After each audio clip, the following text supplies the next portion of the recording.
민중의 소리 이완배 기자 만나겠습니다. 이완배 기자님. 네, 안녕하십니까. 태풍과 함께 떠나시는 겁니까? 태풍에 몸을 실어서? 어쩌다 보니 이제 오늘 마지막으로 한 3개월간의 긴 휴가를 가게 됐습니다. 예. 그래서 오늘 방송을 시작하기에 앞서서 예. 제가 이제 이 3개월 동안 긴 휴가를 떠나기 전에 너무나 감사했던 청취자 여러분들께 인사를 드리고 또 휴가를 가게 된 경위도 좀 말씀을 드리려고 합니다. 예. 우선 제가 이 방송을 한 2년 8개월 정도를 했는데 저한테는 제 인생에서 제일 행복한 시간이었습니다. 가끔은 진짜로 자다가 깜짝깜짝 놀라서 깰 때도 있었어요. 와, 이 행복을 내가 누려도 되는 건가? 내가 뭐라고 나이 50 다 돼서 어느 날 도둑처럼 찾아온 이 엄청난 행복을 좋아만 해도 되나, 뭐 이런 불안감에 쌓인 적도 있었습니다. 네, 저는 사실 성격이 굉장히 소극적이어서 친구가 별로 없거든요. 그렇다고 몇몇의 소수의 친구를 깊게 사귀는 성격도 아니에요. 이렇게 쉽게 말씀드리면 그냥 친구가 별로 없는 사람입니다. 그런데 제가 예를 들어서 뭐 방송에서 가끔 언급하는 김종철 정의당 원내대표 비서실장은 저와 그분의 관계가 실제로 그렇게 친하냐? 그렇지 않아요. 사실 이 관계는 일방적인 짝사랑 관계에 가깝습니다. 제가 종철이를 좋아하고 따라다니는 거고요. 종철에게는 저에 대해서 상당히 시큰둥해요. 그래서 실제로 예전에는 별로 저를 만나주지도 않았거든요. 그런데 김용민 브리핑에 출연한 이후에는 만나달라고 하면 만나주더라고요. 워낙 이 방송을 들으시는 분들이 많으니까 야, 네가 거기 출연한다고? 그러면 뭐 싫지만 만나줄게, 뭐 이런 식으로 만나줍니다. 갑자기 얘기하다 보니까 열이 좀 받긴 하네요. 아무튼 저는 현실 세계에서는 친구가 많은 사람이 아닙니다.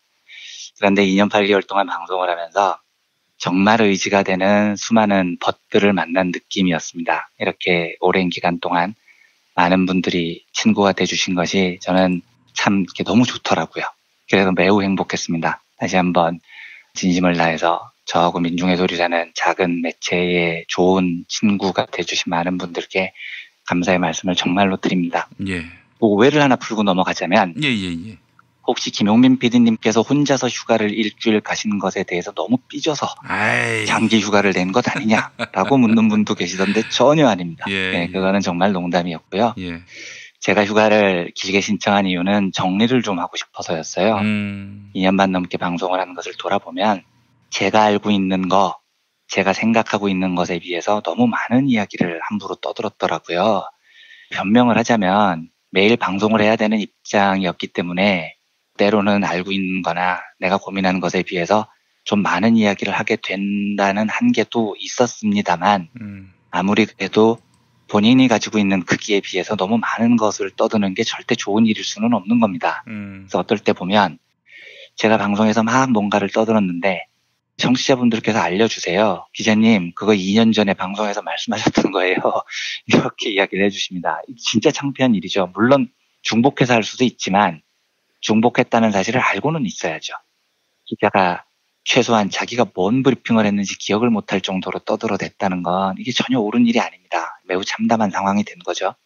그래서 정리를 좀 하고 싶었습니다. 그동안 고민만 하고 결심을 못했던 건데 방송에서 제가 말을 했던 내용을 2, 3개월 동안 책으로 정리하는 작업을 해볼까 합니다.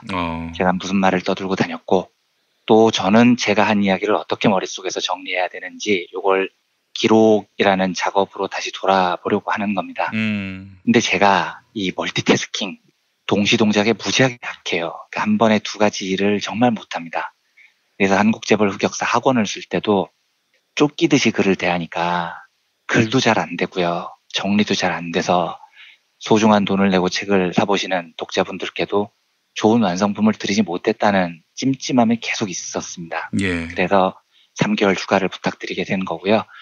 3개월 동안 경제의 속살에서 했었던 방송을 적어도 제 마음에 드는 수준까지는 기록으로 정리를 잘 해보고 싶습니다. 물론 말은 이렇게 하고 휴가 초반에는 신나게 디비져서 놀겠죠. 놀겠죠. 네. 하지만 어쨌든 이 3개월을 잘 조율을 해서 적어도 책이라는 것으로 독자님들을 만나기 전에는 제 스스로만이라도 만족할 만한 정리된 원고를 만들고 싶어요. 그래서 이 작업이 끝나면 또 청취자 여러분들과 김용민 PD님께서 허락해 주신다면 3개월 뒤에는 조금 더 정리된 사람으로 돌아올 수 있었으면 합니다. 이 정도로 제가 3개월 휴가 가는 것에 대한 정말 그동안에 감사했던 마음과 이런 것들을 담아서 인사를 대충 신상 발언을 마치겠습니다. 예. 신상 발언이 너무 길었는데 이제 오늘의 주제를 해야죠. 예. 오늘의 주제는 자본주의의 거대한 변화에 관한 이야기의 마지막 시간입니다. 오늘은 영미이권 사회에서 굉장히 인정을 받는 저술가인 로버트 라이트라는 사람의 넌제로라는 개념을 공유를 해볼까 합니다. 예. 요거 시작을 이렇게 한번 해보겠습니다. 청취자 여러분들께서는 운명을 믿으십니까? 뭐 이런 질문으로 시작을 해보겠습니다. 예. 운명을 믿으십니까? 라고 여쭤보면 저 새끼가 또 오늘 무슨 약을 팔려고 저 지랄이신가 궁금해하실 것 같은데 그런 애들은 안 들어요. 예, 아닌가요? 안 들어요. 그런 애들은 뭐 자기들끼리 딸딸이 치는 데서 듣겠죠. 뭐. 아, 그렇습니까? 그러면 뭐 좋게 들어주실 걸로 믿고요. 근데 이게 말이고 운명을 믿으십니까? 이러면 돌을 믿으십니까? 이런 돌팔의 약장수 같은 느낌이 들잖아요. 그렇죠. 예. 예, 그런데 저는 이 운명이라는 걸 믿습니다. 인간이 사는 사회가 운명적으로 어떤 방향을 향해서 나아가고 있고요. 우리는 마침내 우리가 꿈꾸는 그 사회를 운명적으로 만나게 될 것이다. 라는 숙명을 저는 굳게 믿어요. 저한테 이 운명에 대한 믿음을 확신으로 바꾸게 해준 학자가 있습니다. 그 사람이 바로 오늘의 주인공인 로버트 라이트라는 저술가입니다. 로버트 라이트는 저널리스트인데 제가 이런 사람들을 보면 진짜 부러운 게 직업이 저널리스트인데 이 사람의 지적 수준의 깊이가 어떠한 학자보다도 훨씬 더 깊고 뛰어납니다. 입이 쩍 벌어질 정도예요. 진짜 같이 글 쓰는 사람으로서 진짜 부러운 거죠. 로버트 라이트를 굳이 학문적으로 분류하자면 진화심리학자에 가장 가까울 것 같은데요. 예. 오늘 소개해드릴 라이트의 대표 저서가 넌제로라는 책인데 이 책은 경제 전문지 포춘에 따르면 전 세대를 아울러서 그러니까 인류 역사상 이런 얘기죠. 인류 역사상 경영과 관련한 가장 뛰어난 책 75권 안에 뽑힌 책입니다. 실제로 저도 이런 평가에 동의를 해요. 이 넌제로라는 책을 보면 정말로 놀라운 역사에 대한 통찰과 인류 문명에 나아갈 바를 설파를 합니다. 근데 이제 물론 읽기가 쉽지는 않습니다. 이 책이 700페이지에 육박하기 때문에 읽다가 눈 돌아가는 그런 부작용도 좀 있죠. 그런데 이 넌제로라는 책의 부제가 저를 굉장히 놀랍게 했습니다. 제가 아까 운명을 믿으십니까? 라는 약장사 같은 헛소리로 브리핑을 시작했지만 넌제로의 부제가요. 하나된 세계를 향한 인간 운명의 논리라는 멋진 부제목을 가지고 있습니다. 라이트가 제시하는 넌제로라는 말은 우리가 보통 제로섬 게임 뭐 이런 말을 많이 쓰잖아요. 예. 제로섬은 레스터 서로우라는 경제학자가 제로섬 사회라는 책을 쓰면서 널리 알려진 경제 용어인데 게임에서 승패의 합이 항상 0이다 이런 뜻입니다. 이 말은 우리가 살고 있는 사회에서 누군가가 이기면 누군가는 반드시 그만큼 진다는 뜻입니다. 이익을 보는 자가 있으면 반드시 누군가는 그만큼 손해를 본다는 뜻이죠. 그래서 이걸 이익과 손해를 합하면 항상 제로가 됩니다. 이걸 제로섬이라고 부르죠. 예. 그래서 제로섬 사회에서는 피차가 피 튀기게 싸워야 됩니다. 내가 이겨서 상대방의 이익을 내 것으로 만들어야 됩니다. 반대로 가만히 있으면 저쪽이 이익을 챙겨가요. 그런데 제로섬 사회에서는 저쪽이 이익을 챙겨가면 나는 반드시 손해를 보게 됩니다. 그래서 제로섬 사회의 핵심은 투쟁입니다. 뺏고 뺏기는 싸움이라는 거죠. 예. 그런데 이 제로섬에 반대되는 개념이 바로 넌제로라는 겁니다. 우리가 사는 사회는 결국 뺏고 뺏기는 제로섬이다. 이걸 넘어설 거라는 거예요. 그래서 넌제로, 즉 서로가 협력하면 모두에게 이익이 되는 그런 사회가 될 거다라는 게 라이트의 개념이에요. 예. 이 개념을 쉽게 이해하려면 우리는 한 배를 탄 동지라는 말을 생각하면 제일 쉽습니다. 우리가 만약에 한 배를 탔다면 절대로 서로 뺏고 빼앗기는 관계가 되지 않죠. 남의 것 뺏겠다고 선원인 주변 동료들을 다 죽여버리면 혼자서 배를 어떻게 몰 겁니까? 맞습니다. 예, 결국 배를 빼앗은 놈도 죽는 거죠. 선정 혼자 남으면요. 그래서 우리가 한 배를 탔다면 반드시 협력하고 연대해야 됩니다. 그리고 그 배가 파도를 뚫고 무사히 항해를 마치면 모두에게 행복하게 이익이 공유되죠. 요런 게 넌제로 사회라는 겁니다. 그런데 로버트 라이트는 이런 연대와 협동을 기반으로 모두가 이익을 공유하는 넌제로 사회가 반드시 올 거라고 확신합니다. 그리고 그 증거로 수많은 역사적인 사례, 생물학적인 사례들을 장장 600페이지 넘게 서술을 해나간 겁니다. 이걸 오늘 다 말씀드릴 수 없지만 간단한 예로 단순한 사회일수록 혼자 살아도 괜찮아요. 근데 복잡한 사회일수록 연대와 협동은 필수적이 됩니다. 예를 들어서 생물학적으로 보면요. 아메바 같은 단세포는 그냥 살면 돼요. 그런데 세포가 복잡한 고등생물이 되잖아요. 세포끼리 서로 돕고 살아야 됩니다. 모든 세포가 한 생명체 안에서 한 배를 탄 동지가 되는 거죠. 그래서 세포는 연대하고 연결돼 있습니다. 그래야 고등동물이 되는 겁니다. 뇌는 밥을 먹으라고 지시를 하는데 위장이 밥 먹는 걸 막 거부하고 자빠져 있으면 이건 고등동물이 아닌 거죠. 우리가 인간이라는 고등동물이 될 수가 없습니다. 사회도 마찬가지예요. 단순한 사회일수록 혹은 고립된 사회일수록 그냥 혼자 살아도 됩니다. 그런데 고도화된 사회일수록 사회 구조가 복잡해질수록 협력이나 연대는 필수 조건이 됩니다. 사회 구성원들이 한 배를 탔다는 심정으로 서로 넌제로 상태를 만들지 못하면 그 사회가 절대로 고도화된 사회를 유지하지 못한다는 거죠. 예.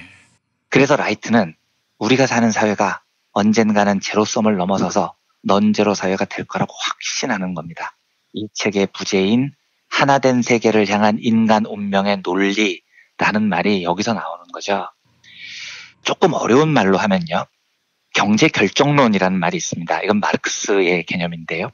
쉽게 말씀드리면 경제가 정치를 규정한다라는 뜻이에요. 그런데 이 개념이 잘못 해석이 되면 역사의 흐름이 뭔가 운명처럼 정해져 있어요. 이런 식으로 해석이 잘못됩니다. 그래서 운명론, 결정론 이런 게 돼버리죠. 왜냐하면 마르크스 주장은 자본주의가 고도로 발달하면 발달할수록 정치 시스템이 그걸 견디지 못해요. 그래서 결국은 정치 시스템의 혁명이 일어납니다. 사회주의 혁명이라는 거겠죠. 마르크스의 이야기니까요. 그런데 이 말을 잘못 해석하면 운명론이 돼버립니다. 결국 인간은 가만히 앉아 있어도 되는 겁니다. 경제가 발전하다 보면 언젠가는 사회주의 혁명이 벌어지겠지. 뭐 이런 뜻이 돼버린다고요. 근데 좀 이상하잖아요. 인류의 역사라는 게 과학 법칙처럼 답이 있는 게 아니지 않습니까? 중세봉건주의가 끝나면 자동적으로 자본주의가 오고 수학 공식처럼요. 자본주의가 끝나면 사회주의가 오고 물론 그렇게 말하면 편하기는 하죠. 그런데 상식적으로 인류 역사가 그럴 수는 없는 거예요. 이 복잡한 사회가 공식처럼 정해진 답으로 움직일 수는 없습니다. 그런데 제가 왜 오늘 운명을 이야기하냐면 로버트 라이트는 넌제로 협동의 사회가 우리의 운명이다라고 이야기를 하면서 내가 그렇다고 마르크스처럼 인류 사회가 정해진 한 방향으로 무조건 흘러간다는 걸 이야기하는 게 아니다라고 설명을 해줍니다. 그러면 라이트는 우리의 운명을 어떻게 설명하느냐? 이 설명이 참 멋져요. 한번 읽어보겠습니다. 예. 내가 말하는 운명이란 어떤 것일까? 지금으로부터 10년 혹은 50년 아니면 100년 뒤 이 세계가 정확하게 이런 세상이 될 것이다 라는 이야기를 하려는 것일까? 아니다. 나는 이게 무조건 벌어지는 불가피한 일이라고 말하는 게 아니다. 벌어질 가능성이 매우 높다는 것을 말하려는 것이다. 그렇다면 가능성이 높다고 말해야지 운명이라고 말하는 건 속임수가 아니냐라고 반론할 수도 있다. 하지만 생각해보라. 양귀비 씨의 운명이 양귀비 꽃이 되는 것이라고 말하는 게 과연 속임수인가? 물론 양귀비 씨 중에 양귀비 꽃이 되지 못하는 녀석들도 있다. 베이글 위에 토핑으로 올라가는 불행한 양귀비 씨도 있다. 하지만 양귀비 씨는 양귀비 꽃이 될 가능성이 매우 높다. 그리고 양귀비 씨의 관점에서 보면 양귀비 꽃이 되지 못한다는 것은 결국 대재앙을 맞는다는 것을 뜻한다. 쉽게 말해 죽음을 맞이하게 된다는 뜻이다. 그래서 우리는 양귀비 씨는 양귀비 꽃이 되도록 설계됐다고 말할 수 있는 것이다. 이렇게 말합니다. 예. 그러니까 연대와 협동, 넌제로라는 인간의 유전자는 양귀비 씨앗 같은 거라는 거죠. 그래서 우리는 양귀비 꽃이 될 거라고요. 그게 우리 인류의 운명입니다. 물론 때로는 양귀비 씨가 꽃이 되지 못하기도 해요. 빵 위에 토핑으로 먹혀버리기도 합니다. 하지만 그렇게 된다면 라이트의 견해는 그건 우리 인류가 곧 죽음을 맞이한다는 뜻입니다. 양귀비 씨가 양귀비 꽃이 되지 못한다는 건 죽음이니까요. 그래서 우리가 서로 연대하고 서로를 위하고 아끼고 한 배에 탄 동지로 여겨야 된다는 겁니다. 그게 우리 인류의 운명이기 때문에 그렇습니다. 제가 그 선물 경제학이라는 걸 이야기 드리면서 한번 언급했던 찰스 아이젠슈타인 같은 학자는 이게 왜 우리의 운명인지에 대해서 이렇게 설명을 합니다. 협동과 연대의 사회가 허황된 꿈이라고 생각하는가? 물론 그럴 수도 있겠지. 하지만 그게 절대 허황된 꿈이 아닌 이유는 우리에게 다른 선택의 여지가 없기 때문이다. 이렇게 말을 해요. 이 고도화되고 복잡한 사회에서 뺏고 빼앗기고 경쟁을 통해서 서로를 죽이고 이 모델이 어떻게 유지가 되겠습니까? 노동자가 죽으면 자본가가 살 수 있냐고요. 농민이 죽으면 도시 시민들이 살 수 있냐고요. 사회 전체를 제로섬으로 보고 서로를 짓밟는 이 폐악적인 자본주의 모델이라는 게 더 이상 지속 가능하지 않다는 겁니다. 우리가 이번 주 내내 살펴봤지만 영미를 중심으로 세계에 거대한 전환이 벌어지고 있는데 왜 벌어지겠습니까? 죽이고 죽는 제로섬 모델로는 더 이상 이 세계에 희망이 없다는 걸 절감했기 때문에 이 거대한 전환이 시작되고 있는 겁니다. 그래서 제가 무슨 사이비 종교 사람처럼 이야기를 하지만 우리가 양귀비 씨앗으로 태어났다는 사실을 굳게 믿어야 돼요. 그리고 우리는 언젠가 양귀비 꽃이 될 겁니다. 왜냐? 양귀비 씨로 태어났으니까요. 그리고 양귀비 꽃이 되지 못하면 죽는 거니까요. 제가 브리핑 초반에 운명을 믿으십니까? 라고 여쭤봤습니다만 네. 저는 이 운명을 믿어요. 물론 제 살아생전에 그런 좋은 세상이 안 올 수도 있죠. 근데 제 살아생전에 안 오면 또 어떻습니까? 내 생애가 아니더라도요. 내 자식들, 내 손주들이 사는 세상이 연대와 협동을 기반으로 한 넌제로 사회가 된다면 행복한 겁니다. 그러면 이제 우리는 기꺼이 양귀비 씨앗이니까요. 꽃을 피울 때까지 노력하고 투쟁할 수 있는 거죠. 뭐 사이비 종교처럼 마무리를 해서 죄송합니다만 우리 모두 하나된 세계를 향한 우리 인류의 운명이라는 이 넌제로의 부재를 믿었으면 좋겠습니다. 그리고 이 운명을 지켜나갔으면 좋겠습니다. 양귀비 꽃으로 만나는 날을 함께 꿈꾸고 고대하고 뭐 그런 거죠. 3개월 동안 긴 휴가를 떠나는데 휴가 기간 동안 제가 떠들었던 내용들을 최선을 다해서 잘 정리해 보겠습니다. 모쪼록 예. 정치자 여러분들 건강하시고 행복하시기를 진심으로 소망합니다. 그리고 정말로 진심으로요.